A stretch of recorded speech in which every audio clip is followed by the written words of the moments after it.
Hello and welcome back to my messy house. Today, well, it's the same day as we make sourdough, probably be in a different video. I'm going to do bagels because we make all of our stuff, and I have tons of cream cheese that was left over from something that we were supposed to make that never ended up being made, or I think I bought too much, I don't know. But this will be a way for my family to use that cream cheese before it goes bad, and bagels are the best way to do it. Plus I can get some of them into the freezer for later on. This way I'm not making more next time they want some. Alright, so first thing we're going to do is we're going to mix flour and yeast. So I've got my yeast thing here, which we buy in bulk from Sam's Club. We do keep it in the freezer because it goes bad. It's like a living thing. You gotta keep it kind of going. So we need 5 teaspoons of this. I'm gonna put it in my big bowl here.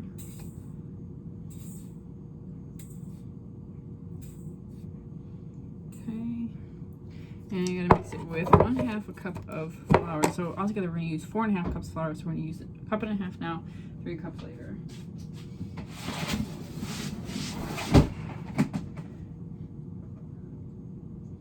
All right, and I don't measure things, so we're gonna guess here.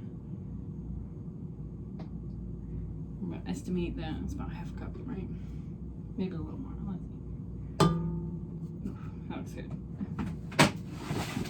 Keep that out. Alright. Mix this together. I don't really know the point of mixing this before, but this is the recipe that I have, and it's what I've always done. Now, other things I've made in the past has always been like making like a sponge, and you put the yeast in with the warm bread or the warm water, and it creates like a sponge or something like that. But this one does not call for that, and they always work out well, so I'm not going to change it because I'm not that good of a baker. So we need, in this little bowl here, a little tiny bowl, this one here, I'm going to put water. So I need 1/2 cups of warm water. So when it means warm water, like you have to make it between, I don't know, but between, it can't be over, I think, like 110 or something like that, because it'll kill the yeast. But if it's too cold, the yeast won't grow. I have no idea. We don't have a thermometer. I just make sure it's like lukewarm to the touch, which is kind of hard because our water is super hot. All right, and then we mix our water and our sugar and our salt. So I'm gonna get some water.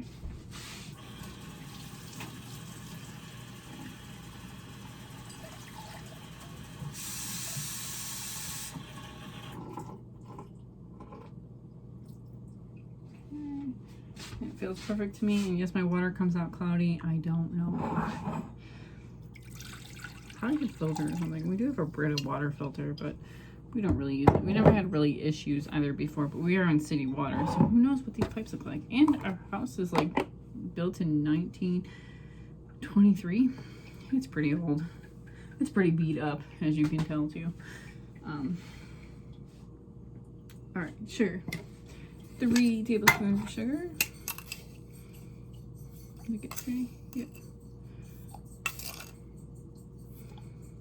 And we need a tablespoon of salt. So I have coarse kosher salt here. Table salt somewhere, but I think like my jar up here is empty, and I have a big container of it downstairs that I use to refill like my kitchen stuff up here. And that's what it is, and I just haven't done it yet. But kosher salt works as well. We usually use that for cleaning the cast iron or pretzels. I don't think you're supposed to use it for cleaning the cast iron, but it works. That and borax powder works really well. We're gonna mix this together. And now that this is all dissolved, we're going to add it to our big bowl here. Oh, it wasn't all dissolved, I lied.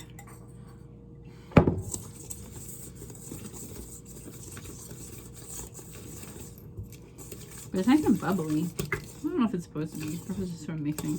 Maybe it's the yeast, I don't know. Sourdough gets bubbly. And I've made bread in the past with yeast, but it never always comes out like really dense and doughy until I got the bread maker, and now I can do it like really that successfully. And then when I learned about sourdough starters and stuff, that stuff is awesome. You can use it to make bagels, you can use it to make crackers, pretzels. We make the soft pretzels with our breads, biscuits. I mean, you can make anything with that. It's just a way to rise your bread without having a chemically made yeast, which I guess yeast is chemically made, like man-made in a factory. That's what I'm looking for. It's made in a factory. And sourdough is like supposed to be a wild caught yeast, if that makes any sense. I'm not really sure, but it's supposed to be a wild caught yeast, and it's supposed to be better for you, as we stated in the last video, which is actually still rising. That bread is still rising. We have 8 hours, which I never set a timer for, so that'll be guesswork. Right, so we need 3 more cups in here. So I'm gonna add one, mix, add another one, mix, and then we'll get hooked up to the mixer here and let it knead. Well, let it mix. I say knead because I'm not doing it by hand for like 8 minutes again.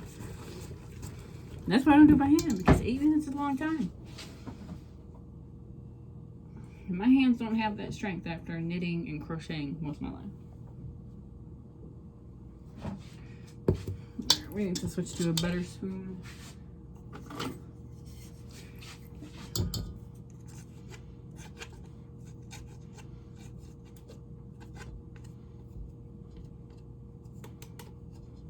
This is not a spoon, this is a whisk. Should have switched a while ago.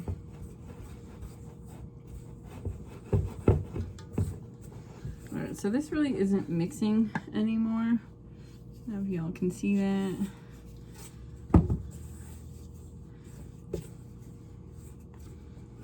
So I'm just going to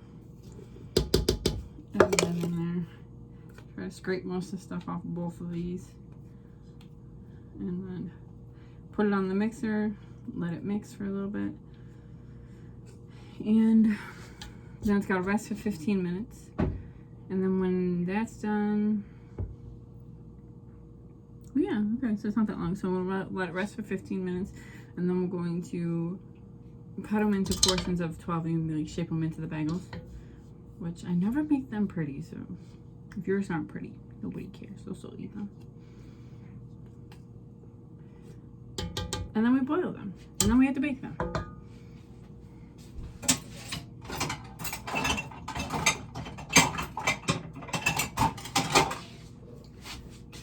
Get this guy out here. Oops.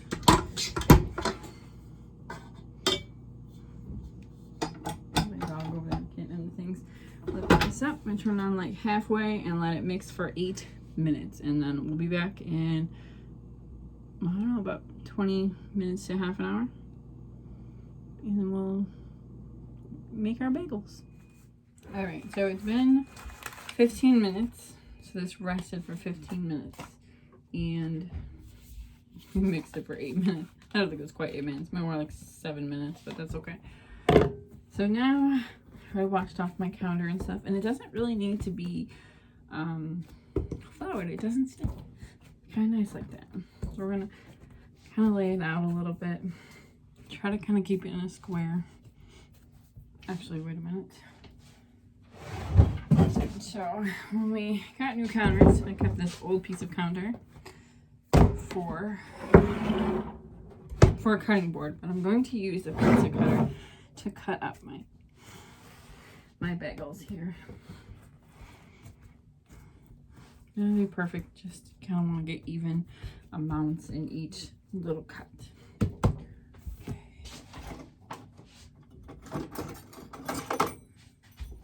Pizza cutter, because I don't have a pastry cutter. So we're gonna do 12. This is like dog hair. Dog hair is spice in my house. We have a husky. It's ridiculous. Alright, so I'm gonna do 12. They don't have to be big because we're going to boil them, which is going to make them expand into the size that you normally see bagels.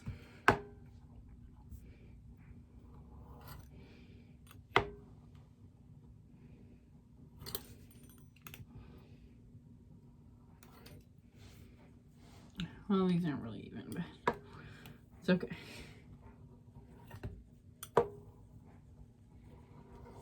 Alright. So 12 pieces here. Some of them are smaller than others, but You can always take from some if you have to, but it kind of sticks together really well. It's not really a whole lot of,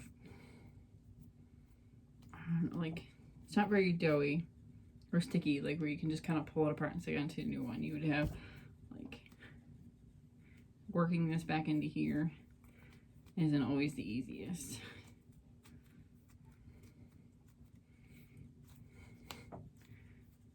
This is a really small one, but it's okay because I have a 2-year-old. He'll like the little tiny ones. And like you boil them, and as you boil them, they expand, so we can make them about as big as we need to make them. However, the longer you boil them, the chewier they get. So, well, at least in my experience. But see how this isn't really going together well. That's why it's easier to do. To just cut it and not worry about the size. All right, so we just make a ball. Make a little ball, and now you stick your thumb in there all the way through, and we're just gonna, you get your hole. It's not really even.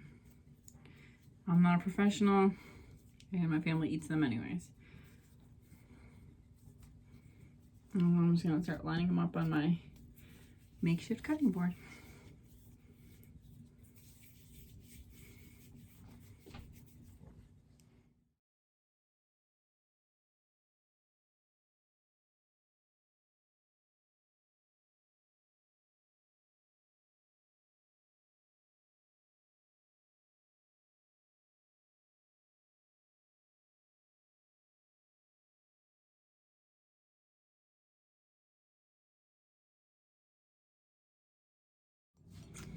Alright, so they're all shaped. And they're pretty ugly, I'm not gonna lie. I am not good at this. I'm assuming they'll taste the same though. But now that I know I'm gonna put them out there for everyone to see, I'm not impressed. Not impressed at all. But these, like look at this one. It's so ugly. Then I got like some decent ones, like this guy here. He's pretty decent. He's kind of square. I was thinking while I was putting these together, maybe like a biscuit cutter to make them perfectly round, and then you just put a hole into it. That might be a good idea. Like kind of like I do with donuts, or even rolling it out and maybe connecting it. But I don't think that'll really work considering like this little crack in there. But we're going to let these rest for 20 minutes. So I'm gonna set another timer. And then when we come back, we're going to boil them. So we boil them, we do a big pot of water, and a tablespoon of salt. And then I just let them boil until, I think we're supposed to boil for 7 minutes, but sometimes I let them go longer, sometimes not as long. Like I said, the longer, I've noticed the longer you let them boil, the chewier they get. But we're going to try for 7 minutes to maybe this guy will get big enough. If not, I have a 2-year-old. He can eat it. Alright, so now it's time to boil these. So, just boil them for 7 minutes. I'm not going to show you the whole process because it's time consuming, but let me flip it around here. Alright, so I got them on my little strainer here. So we're going to, we just drop them in. They don't always come off, obviously. Wait a minute. Alright, so there's the first one. And we'll put more on there. And then when they're done, I put them on this little tray, which is supposed to be for making bacon, I think, or something. But since we're vegetarian, it works perfectly for this. And then this is where I let them dry until I'm ready to bake them in. My sink is clean. It's just stained, I promise. So we only do 3 at a time because they're going to get pretty big. And like I said, 7 minutes. Set that for 7 minutes. And see how they do. So it hasn't even been 7 minutes, and look how big they've gotten. I'm gonna pull the 2 big huge ones out. And that's why I make them pretty small. Okay, here they all are. All done and boiled. It's kind of ugly. That's okay. So they're kind of slimy. But after they dry out, then I'm going to bake them. Alright, so we finished bagels. Here's the end product. Can't really see it. And that's it for today, so thank you for hanging out with me.